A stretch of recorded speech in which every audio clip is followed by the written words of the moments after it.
thank you very much for joining us today in our continuing series that we launched back in February of 2020, right before close down and through the pandemic. As we all know, we've entered into a new and much more complicated phase of this pandemic with the Delta variant. Effective vaccines, vaccine mandates, FDA approval, and this whole issue of how to bring employees back to work, when, where, how safe is it, and what to do. And so all we can tell you is that as many companies there are different solutions. We don't see trends in one particular direction or the other, and that will be one of the themes today about how we all approach this a little bit differently. And we're really pleased to have all of you here to join us in this conversation. My name is David Levy. I'm CEO of EHE Health. We'll start today's talk with a little bit of a brief overview. I'll do 2 or 3 slides on where we are from a pandemic point of view. And then our Chief Client Officer, Greg Mansur, will talk about the current state of vaccine mandates and cover the various sectors in the economy, the different companies, and kind of point out in general who is trending to doing what specifically, and it does change a little bit by industry. Then we have the pleasure of having Kevin Abraszek, the Director and Head of HR Change and Transformation at BNP Paribas. We've been working with BNP Paribas now for 1.5 years on this, and we've watched them make all these decisions and take a journey, which is their own journey, and how Kevin is going to give us some great insights on how they make decisions and what are the choices they've made and why they've made them. And then finally, we'll have our Chief Technology Officer, David Buza, discuss with us the technology platform that we made available to our clients to help manage this very complicated phase of the pandemic.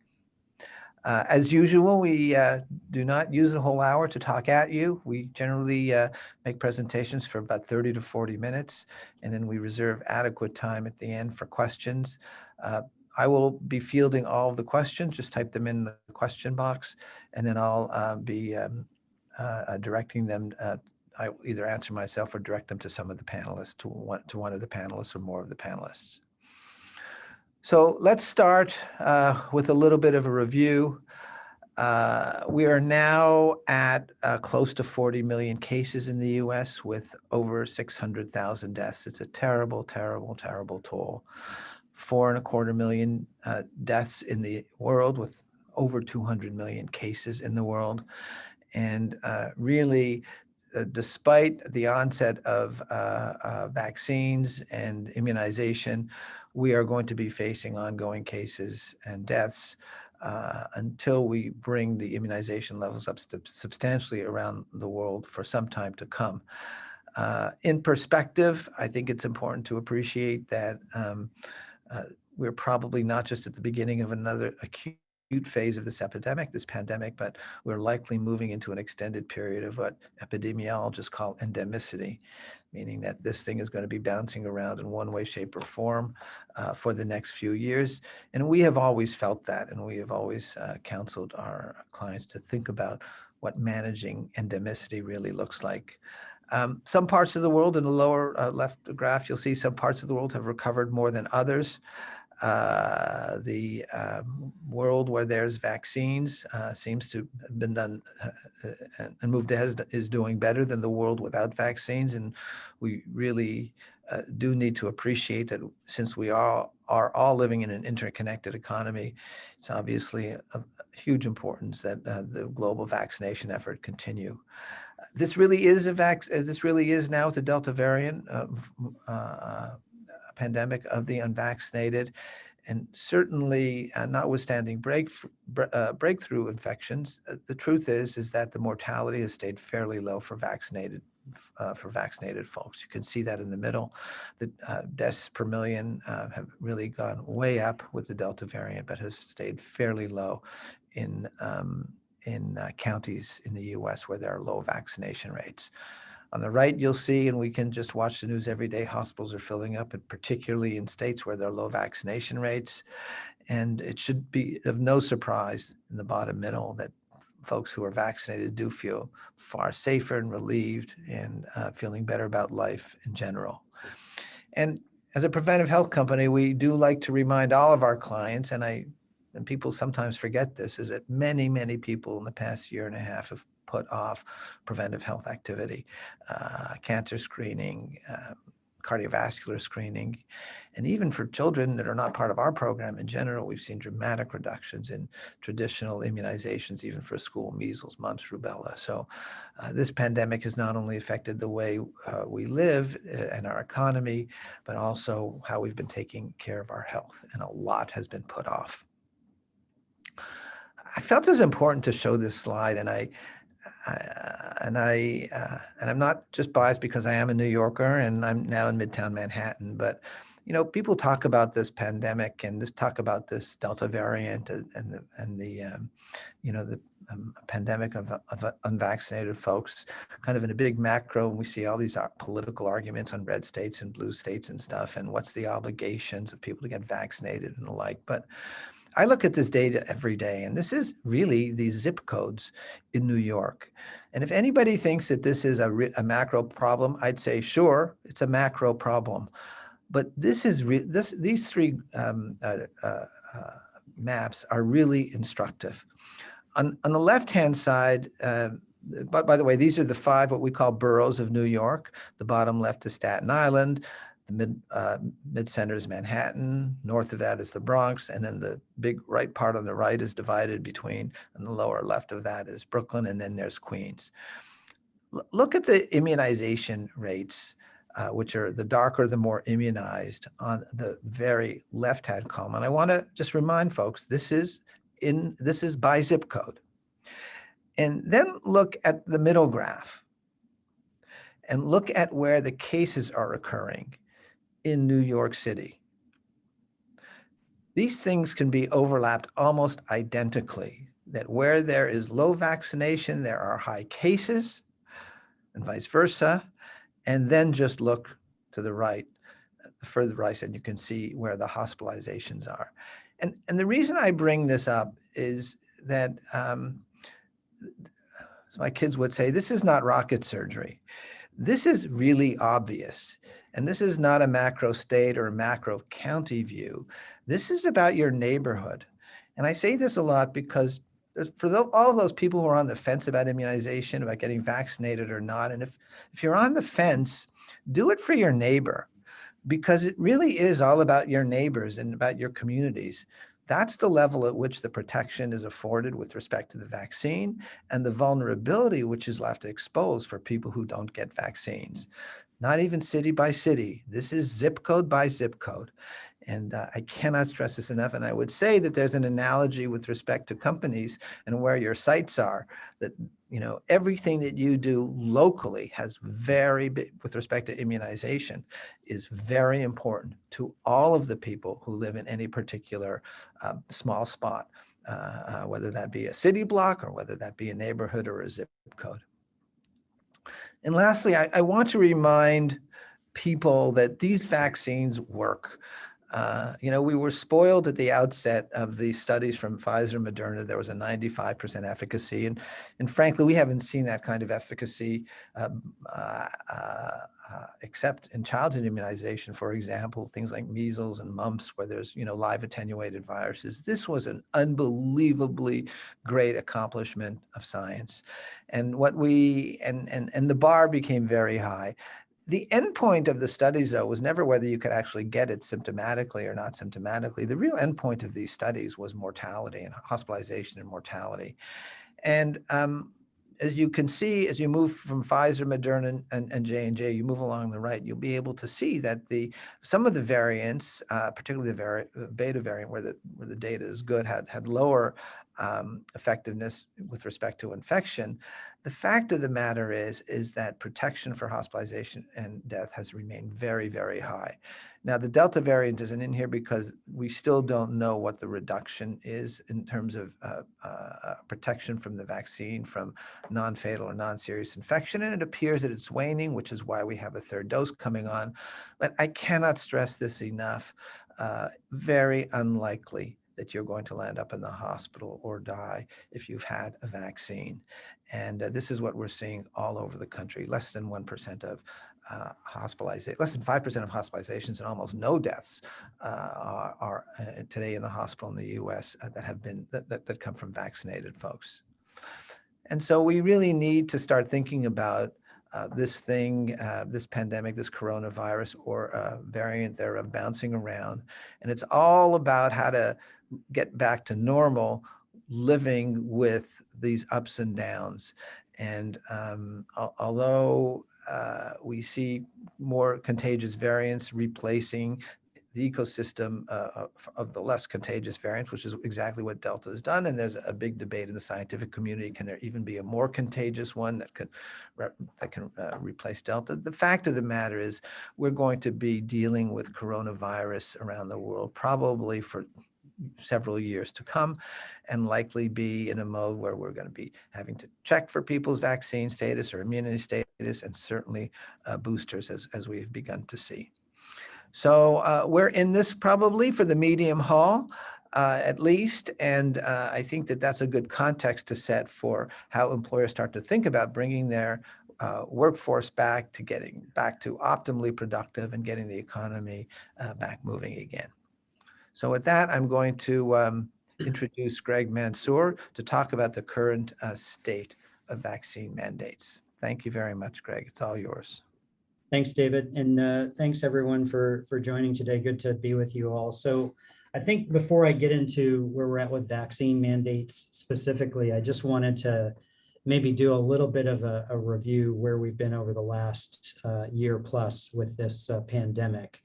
Because the context of a vaccine mandate is really a question about what role does it play in terms of keeping your workforce safe and healthy, particularly as employers now are thinking about bringing people back either in the fall or coming into next year as we move forward.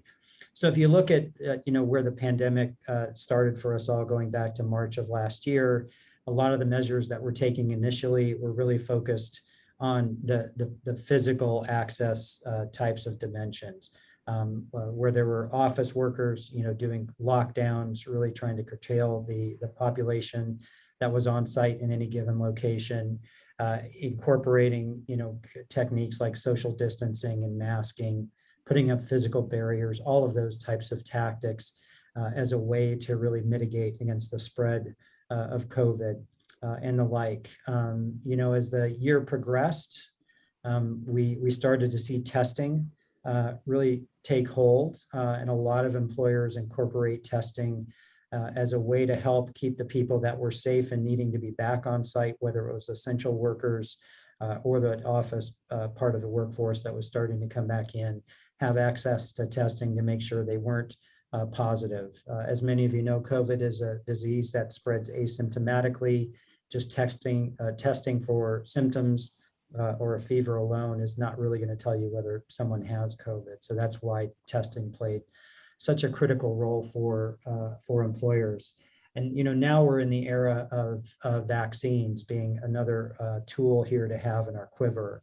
And I think as we think about these four measures, they don't all exist exclusive to one another. They actually play quite a bit together for the most part, perhaps the only exception being vaccines as we cross the threshold in terms of the rate of vaccination in the population and the like. But these are all things that employers are really looking to implement to the best of their ability in the way that works for their populations, for their physical footprint and the like, to really support the safety of the workforce on site, as well as those people that are coming on site to their locations. And if we look at now how they sort of play and where industries are moving. Yeah, you can go to the next slide. Thanks, David. I wanted to just sort of talk a little bit more about some of these different measures and how industries are starting to kind of move across, these different dimensions here. This isn't a perfect articulation of where industries are, just so you know. Employers have been moving in the area of vaccine mandates gradually. I think we're going to see a little bit more of an uptick and the like, but you can understand that there are different considerations employers have when it comes to what works for their workforce. A lot of professional services, for example, really, they can work at home for the most part, and really are continuing, to support that, where people are coming into the office. They might be incorporating testing, starting to track people's vaccination status, but a lot of their current tactics are really relying on things like, just having people work remotely. Retail is a different situation. You have employers in that space where you're seeing a little bit more of a hybrid model for large retail organizations. For the office, administrative workforce, they're starting to move in the direction of bringing people back, but making sure they're vaccinated first, or at a minimum requiring testing. And then for the frontline workers in the retail operations, it's really relying on some of those initial tactics, that we brought forward. You are starting to see, though, much more utilization, and we've seen a fairly good amount of use of testing, particularly in manufacturing populations and the like, as a tactic, and now bringing into the mix vaccination here.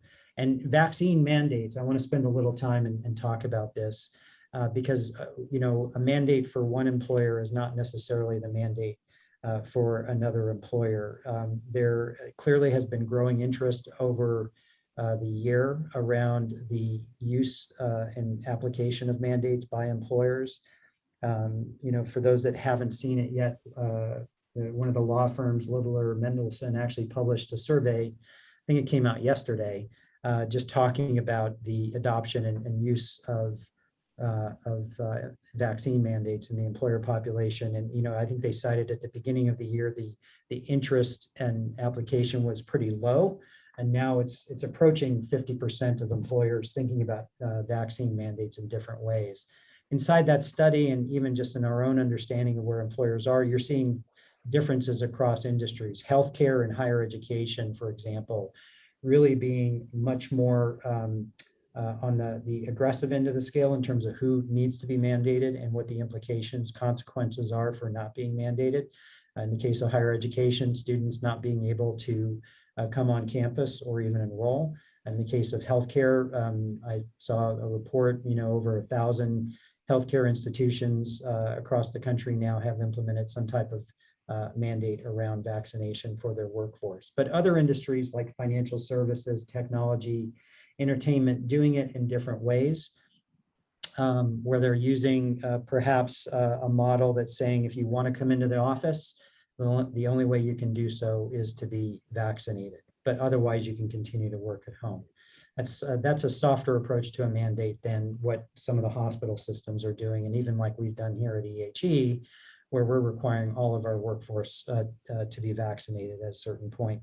Other approaches you're seeing when it comes to vaccination mandates are either be vaccinated or you're going to be subject to testing on a regular basis. We're seeing that in some of the industries as well, some of that in financial services, some of that in the technology space and the like. So you're really seeing kind of a variety of tactics being utilized, and other employers even doing things like just requiring mandatory vaccination for new hires.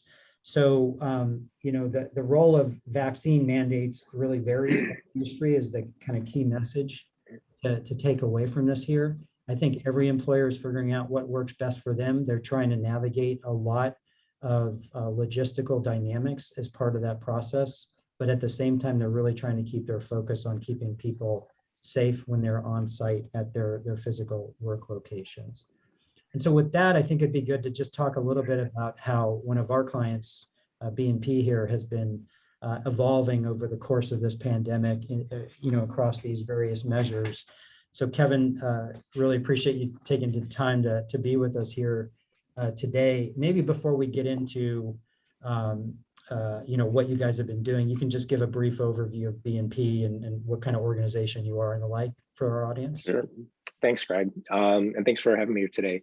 I work in HR at BNP Paribas. I think for those of you who are less familiar with us, we're actually a bank of about 200,000 people globally, but in the US, our offices include about maybe 3,500 employees. We're primarily in New York City and in Jersey City, and then we have some smaller regional offices across the country. But our largest population is in New York in Midtown, and then in Jersey City. Great, thanks for that, Kevin. So maybe you can just kind of take us on your evolution here over the course of the pandemic. Where did BNP start in this? Mhm. Assuming you guys were in lockdown, right, and doing some of those things, but you can talk about how you sort of started to phase people back into. Yeah, and it's funny, Greg, probably like some of the people who are joining this call, this was completely new for us. So I will share with you that we were a company that never had people work from home unless it was very, very rare. I think probably a lot of people on the call today were in a similar state. So when the lockdown happened in March of 2020, we were scared. And I mean, we were scared for our employees, but we were also scared for our business. But we did send almost everybody home at that point. We went into lockdown, and we've always had a core group of people who had to come into the office, maybe about 7%, 8% of the staff who've always been here for whatever reason. But and then, like I think most people on the call, our strategy, it had to be just very agile. I know we were just chatting before about how information changed throughout the course of 2020. I think we did our best to keep up with it. Obviously, we partnered very closely with EHE. It was new territory for us. So like most people, we instituted social distancing, certainly masks for everybody. We did get to a point over the course of 2020 that we always had kind of like a steady group of people every month returning. We call them monthly waves. I've been back since June of 2020, and we always have just a little bit more coming back each month. Now, a key thing that we did was actually with the testing, and I know a lot of people struggled with the idea of rapid testing versus PCR testing. I'll share with you what we did for us. We personally could never get fully comfortable with rapid testing given the results. I think there's pros and cons to it, but we ended up going with the PCR test. It was a saliva-based test. And what we first did was we required all employees to take a PCR saliva-based test in order to return. That was our baseline. That was our starting point for saying, hey, this is what we're putting into place. And then we continue to offer that testing on a voluntary basis each month for about a year and a half. So, but I think that actually gave our employees and us a level of comfort with it. I will say that we continue to, anytime we had a case, we were so uber quick to quarantine. Anytime somebody had a case, we would send them home. And also anybody who was seated close near with them or they spent 15 minutes or more with. So we sometimes took a lot of flack for that, for sometimes be maybe a bit quick to quarantine, but it worked very well for us. Yeah. As you guys are looking ahead in your process here, can you talk a little bit about just sort of what your expectations are about bringing the workforce back and how you're trying to understand where your population is from a vaccination status standpoint? Yeah, the key thing for us is we needed to give our employees a date, and everyone was saying, and I think at first we were thinking, well, no, let's just be flexible with employees, and I think that was the right approach to take initially in 2020. But ultimately became so frustrating for our staff. And they just said to me, Kevin, I just need to know, just tell me what the date's going to be. So for us, we announced, I think it was around like April or May, that our date would be October of this year, of 2021. And we've stood by that date. And we've just said, by that date, everybody needs to be back in the office. If it doesn't matter if you've moved, what your situation is, everybody needs to be back at least a day or two a week. So it doesn't have to be 5 days a week. We're still being flexible with staff, but we wanted staff to start planning. So that became our line, if you will. Now, Greg, the key thing that we did, obviously I know we're all thinking through this process, is now with vaccinations in place, what's our protocol for that? So we added an element in August to say to all of our staff, in order to be in the office, you have to be vaccinated. I think it came right around the same time that New York State started making more of their announcements too. The city started making some changes. So currently for us at BNP, in order to be in this building, to any of our offices, or even to travel with clients, anything along those lines, you have to be fully vaccinated. Some people may be thinking, well, how did you do that? Or what did you ask? Did you ask for the cards? Did you ask for the Excelsior pass? With us, what we did, with a lot of input from our friends in our legal department, is we decided that we wanted to have an attestation process. So every one of our employees has to attest to their status, fully vaccinated, partially vaccinated, or not vaccinated. We just needed to know. So we have that data at this point, and as of today, we still plan on having everybody back in October, but we have made one more adjustment. We've now stated that everybody's back in October, and you have to be fully vaccinated at that point. Now, kind of getting back to the point that here's the delicate issue. What do you do with the people who aren't vaccinated? And they've said to me, they said, well, Kevin, I just haven't, I'm not ready, whatever the case may be. So our answer to them, and it's a relatively small population, but we've said to them, for now, you will continue to work from home. Of course, they say to me, well, what does for now mean? I said, well, it means for now. I said, for the time being, you can continue to work from home, and we will review that again within a couple months. So that at least gets us having people back, everybody vaccinated in the office, and then we're kind of kicking the can down the road a little bit on the non-vaccinated stuff. But I think that's the right choice for us, because we also want to see what our competitors are continuing to do, what other industries are continuing to do. But what's happened, even in the past few days, most of you probably know, you have the schools making their decisions, the military making their decision. Suddenly our approach about having people vaccinated to be in the office feels a little bit more consistent. At first, people thought we were crazy. They would say to me, well, no, you can't do that. You can't do that. And we just said, let's ride it out and wait it through. And I think in hindsight, at least for us, it was the right decision. But I'll share with you, Greg, it hasn't been easy. I know it's not easy for anybody on this call either. You always want to maintain a level of support, employee care, and it's just something that we're always striving for. Yeah.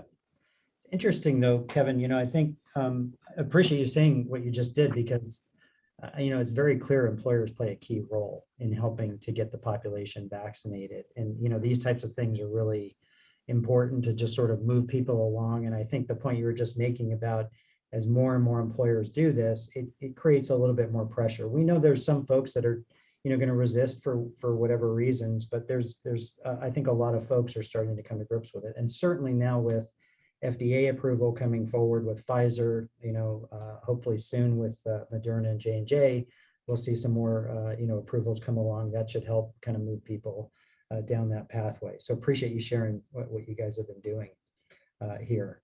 Why don't we move forward or back to the presentation, David, if you don't mind, and then we can maybe talk a little bit. I'm going to hand it off to David Buza here and just talk about how technology can help employers with with some of these safe at work measures we've been talking about here, including tracking around vaccination. So if we can go to the next slide, please. We work with a lot of companies, around this. As some of you know, we were helping a lot of organizations with COVID testing for their workforce, either doing it on site, remotely, and the like.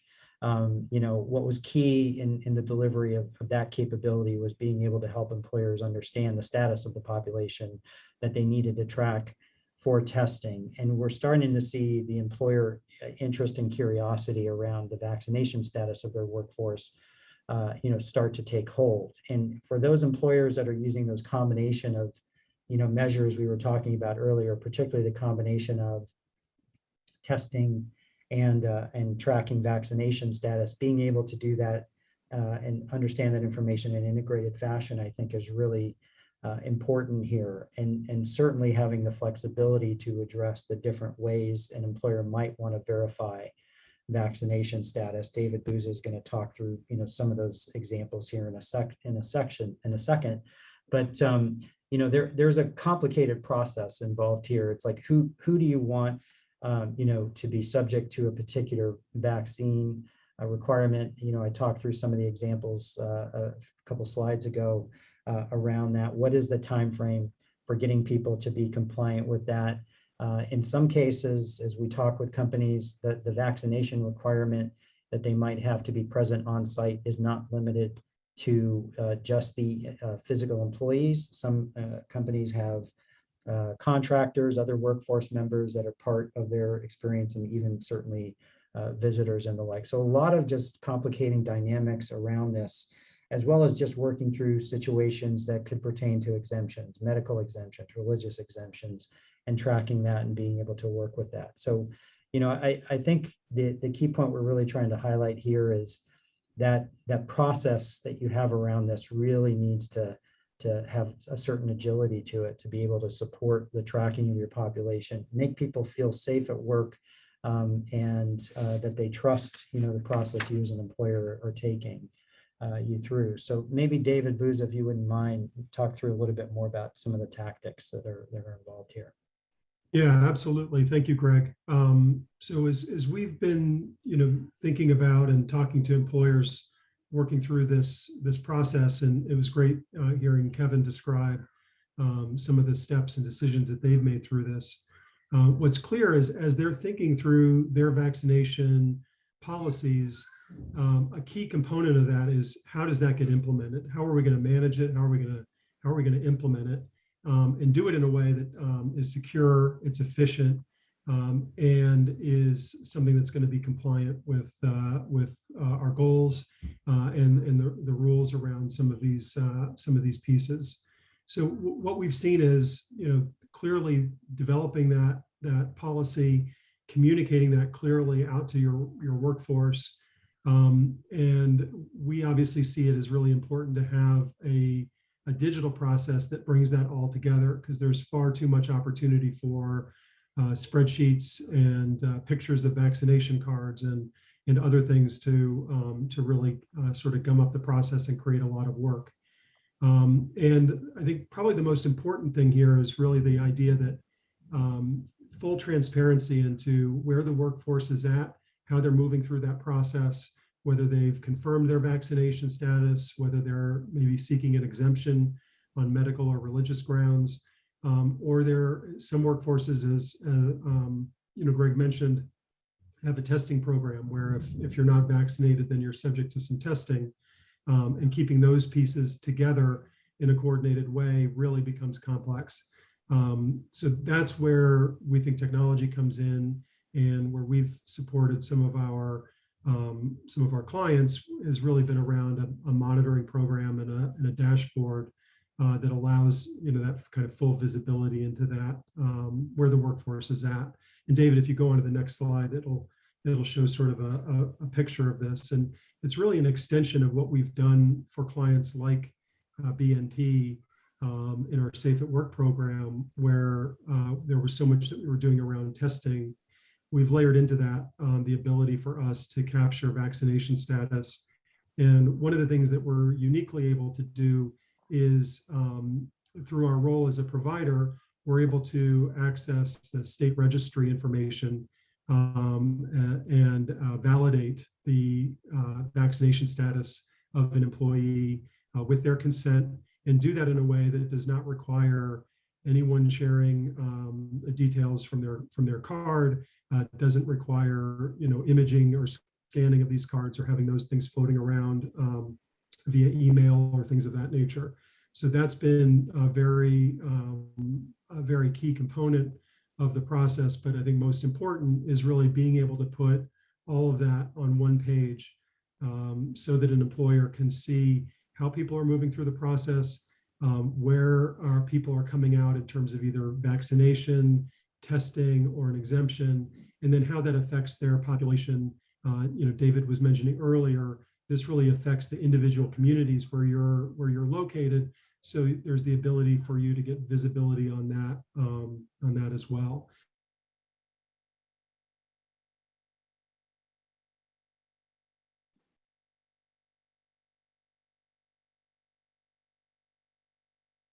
And I think one of the key things is a lot about how we create value in this process for an employee, and how we can make sure that it's really simple, it's efficient, and it's straightforward. So we have a text-based process that allows them to enter into the program, a consent, and allows us to confirm their information and look up their vaccination status.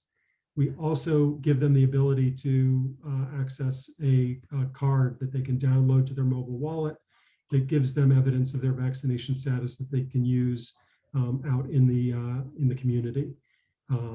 So I'll pause there and turn it back over to Greg, who will talk a little bit about how this fits into our some of the other capabilities that we have. Sure. Thanks, David. So, I think maybe the last thing to just address here, there's a number of things you see on this slide, but, we're, as we think about this world we're in, as David Levy opened us up, he talked about, living with endemicity. That really is what we're faced with now. While we are, going through this Delta variant, it remains to be seen what's ahead of us in terms of new iterations of COVID. We now have Pfizer vaccines that have been FDA approved, and you've heard recently recommendations for booster shots starting to be developed and deployed. The ability for an employer, I think, to really understand and track all of that as COVID continues to circulate among us is really going to be important. And then utilizing the technology and the capabilities that David just described here to really help monitor what's going on with the workforce and being able to be agile when you need to deploy testing because of certain circumstances that might have arisen are going to be key. And then, he talked about our VaxStatus and how that works. We've been working and thinking about what you understand about vaccination status can be used in other applications. We're working with Clear, but you're seeing folks require here in New York even proof of vaccination to enter a restaurant, to participate in an event and the like. Those types of abilities are going to be key to helping your workforce just be able to live and support their lives. And then obviously we continue to learn a lot about COVID along the way. With vaccination, FDA approval, mandates, boosters on the horizon, continuing to educate and train your workforce, to train your leadership, to move the needle in terms of the population that's unvaccinated is going to be a key element of that strategy in terms of how we live with this and move people forward here. So a lot for you as an employer, certainly to be thinking about. And we really encourage you. I've said this to a number of companies I've had the pleasure of working with. We're all, as employers, really learning from each other along the way, and this is a good time to be sharing what you're hearing from your workforce, sharing some of those best practices, and really helping your colleagues, move the needle forward and helping with the public health problem we have right now. So I'll stop there, David, and take any questions. Super. Can you hear me now, Greg? Yep. Perfect. Yep. Thank you very much, Greg, Kevin, and David. That was incredibly informative. I have a bunch of questions, and I was going to say particularly that if somebody wants to volunteer their own company experience, just type your name in and I'll call you out and you give a 30-second, 1-minute overview about what you've done. The first question, unsurprisingly, is what have we done at EHE Health in terms of our own policy? I think it's been alluded to that we have a vaccine mandate. But I do want to say, I'll stop sharing this screen here now. I do want to say that, we're a preventive health company and we have an inherent bias. We believe in vaccines. We believe in prevention. And we made that known to our employees right at the outset, way back when vaccines started at the beginning of this calendar year. And so the idea of mandating a vaccine ultimately came as no surprise. We mandated it about a couple of weeks ago, and it had nothing to do with the Delta variant, actually. We actually were running a timeline. The first and most important thing is myself and my management team, all 8 of us, agreed completely on what the strategy should be, which is a vaccine mandate. And we did not just for our employees, but we really felt strongly about 1, families, 2, communities, and 3, just a public health obligation for employers. I mean, we're all in this together. And frankly, I really do personally feel that everybody has got to move down the vaccine path because it's best for everybody. And it's one of those things that we don't have enough concurrence agreement on today, but we felt very strongly about that. But we undertook about a 6-month course of moving people to voluntary vaccination. And I'm proud to say we hit about 85% voluntary vaccination. We provide people with education, feedback. Our physicians were made available, and myself, to every vaccine hesitant person in our company. We gave $100 awards, gift awards, for people who got vaccinated. And we told them that it was not mandated in the moment, but that ultimately would be. And that date came a couple of weeks ago. Of the 15% that were unvaccinated, with the announcement of the new policy, a little bit over half went on to get vaccinated. We were very explicit and narrow with respect to exemptions, essentially religious. There were 3 very specific religions and 2 very specific medical conditions. Interestingly enough, when you looked at the exemptions, most of them were couched around significant misinformation. So the exemption requests came from internet types of forms, but said, well, I don't really philosophically believe in it. And besides, the vaccine has this, that, and this in it, and therefore I disagree with it. And a whole host of things. Again, it was just another opportunity for teaching. It was really teaching moments for us. And so that's the way we looked at it. And I think that in the end, we're going to have about a 97% at least vaccine covered. And then the consequence is termination by mid-September. So we're really making a very important point about it. And there is some social science around that. People value things that are, make decisions that value things that are taken away from them more than given to them through an incentive point of view. But I think that we will have had a very successful program. And I cannot stress enough, because we had several employee town halls and the like, and we always ask for feedback. We haven't had any negative feedback on our vaccine mandate, but quite the contrary. 100% of the vaccine mandate feedback has been positive. Finally, we're getting there. And really appreciative that we're actually going down that path. So for those of you who are mandate hesitant, I can tell you that there are so many employees out there who would so much rather have their workplace surrounded by folks who are vaccinated. So that was our experience.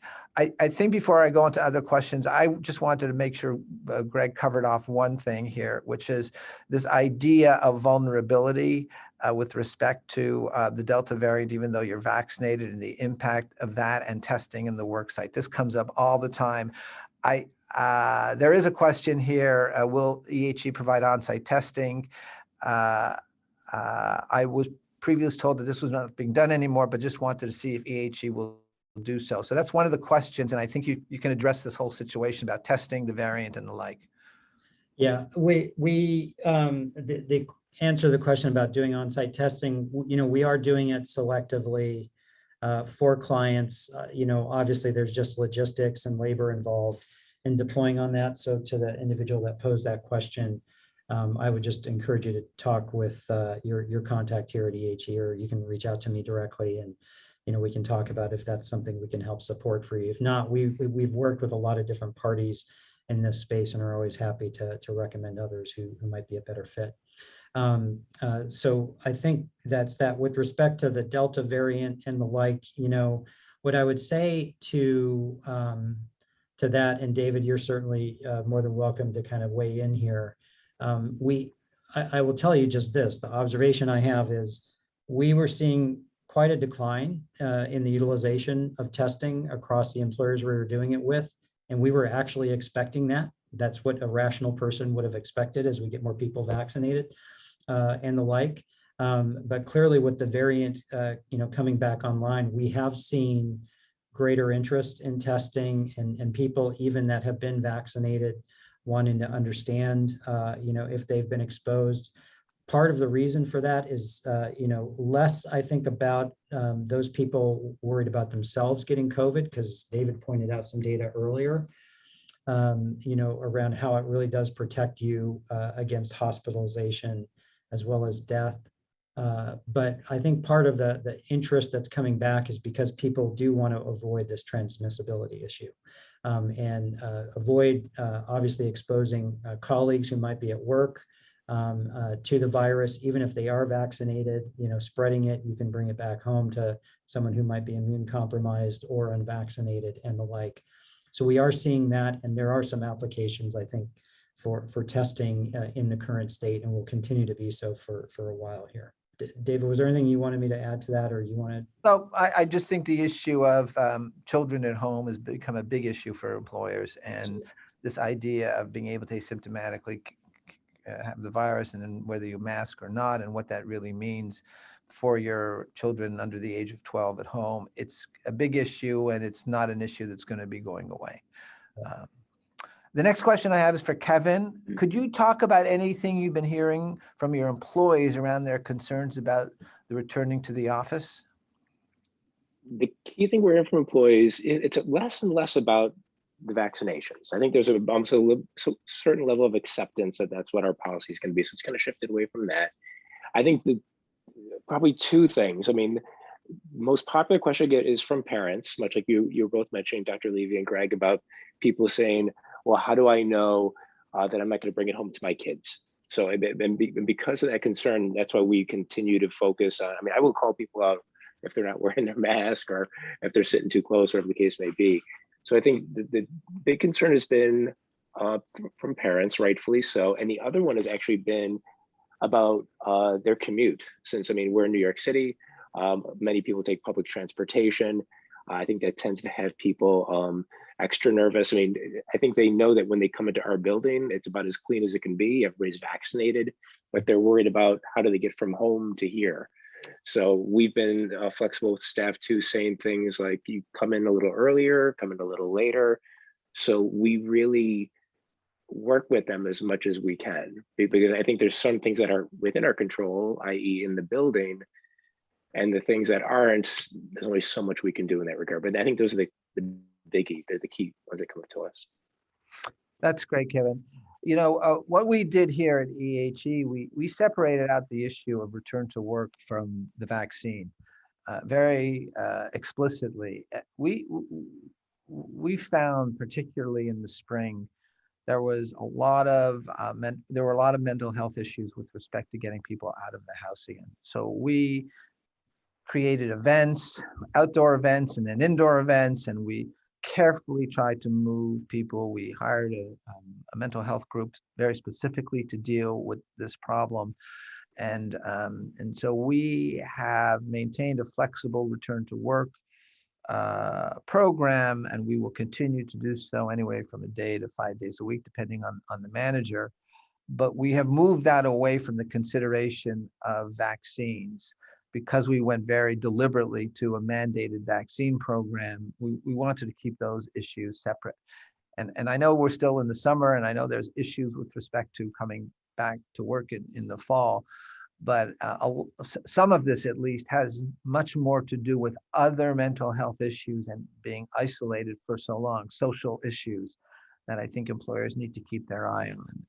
We had a few cases where we were very, very surprised at the depth of the, I would call post-traumatic stress in a way, and how that would be keeping people at home. So it's getting people back to work is a little bit easier said than done. I think there's some very complex mental health issues, vaccine and testing and masking notwithstanding. It's just about getting people back into the work environment.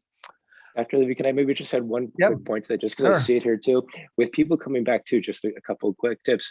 We've been focusing a lot on what do you do when the people come back in? And we, even with our gathering of like lunches and events, everybody wants kind of that big moment when people are all in a conference room or in a certain place. But we're saying to people, that's the last thing you want to do, is have everybody together. So we've been spending a lot of time on putting guidelines in place for keeping events to no more than, say, 10 people. But putting a lot of protocols in place, because the last thing we want to do is have people all come back in and then have them have to all go back out again. But there's a very natural reaction of people. I just saw 2 people today who went in for a hug when they saw each other. I'm like, no, it's the worst thing you should be doing. But you see this reconnecting of people and this almost hunger for this reconnection. And it's it's sweet to see that people are doing it, but people still have to be careful. Yeah, for those of us who live in New York, very particularly, since the statistic is amazing, 1 in 250 New Yorkers have died from COVID. People have to just sit down and take a deep breath. And so even though you may not have an employee who has basically had COVID hospitalized, many of our employees have had first-degree relatives or first-degree contacts who have in fact died or expired from COVID. And there's a lot of stuff under there. So we're trying to tread very lightly and do the best we can. And it's never perfect, quite frankly. Okay, the next question is for David Buza. Can you speak to the partnership with Clear? Will that be for all of your members? How do we find access? I guess we're going to be having a release on that any day now, David, but I think it's okay to talk about it a little. Sure. Yeah, it's a great question. What we've done with Clear is really it's been employer and employee focused. We wanted to create something that really makes it easy for them to share the vaccine evidence that we're able to gather from a state registry and share that in a secure way with Clear, so that you can take advantage of all the work that Clear has done with their health pass that is accepted in thousands of venues and travel locations and things of that sort, so that it really allows, in just a couple clicks, in a very secure manner, for an employee that's an existing EHE member or through the work that we're doing as it relates to our Safe at Work program, makes that available to them, both their vaccine evidence through EHE, and then they can share that directly with Clear.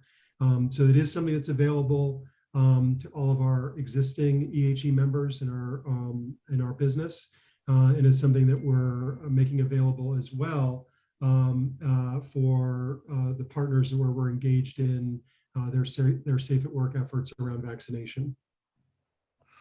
Yeah, I'd just like to add on to that there was a little bit of bonus for us as a preventive health company with doing the work to ping into all of those state data repositories, which is, guess what? We can now also access all of our members' other immunization records. So not only do we have the COVID immunization data, but we have automatically downloaded onto their personal health records their other immunizations, whether that's tetanus or measles or whatever they may have had, or any other vaccine. So it's really been, for us, pushed us into the future a little bit, and we candidly would have never thought to have even gone into 50 individual state data repositories to find measles immunization status, but COVID really pushed us in that direction. And I think it's giving a much more robust experience for all of our members who come in for their exams. So I think this is I have one more question for me. How much longer can we expect to see numbers rise? How much longer do we have in this pandemic? Wow. I say, I've done some interviews. I say, epidemiology is the exact science of changing probabilities. And it's a very complicated thing. I think that what you can be sure of is that these phases will peak earlier in places where there's high levels of immunization. For those who are interested, you can look at in the Northeast, for example. I think New York has been much the same, pretty much close to peak now for 2 or 3 or 4 days. I think the same is in Massachusetts and the like. And I don't think we're getting there just yet in other places where there are low vaccination. I keep telling people this is really all about mathematics. This vaccination will transmit when there's something to transmit to. And when there's nothing less to transmit to, it's going to fall. The R0 or the transmissivity value is going to fall below 1. So having said that, it came down in the UK and now it appears to be bumping up again.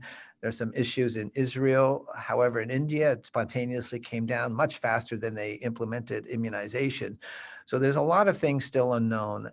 But if I had to guess, I think that by the fall, we will have been through the worst of this Delta situation.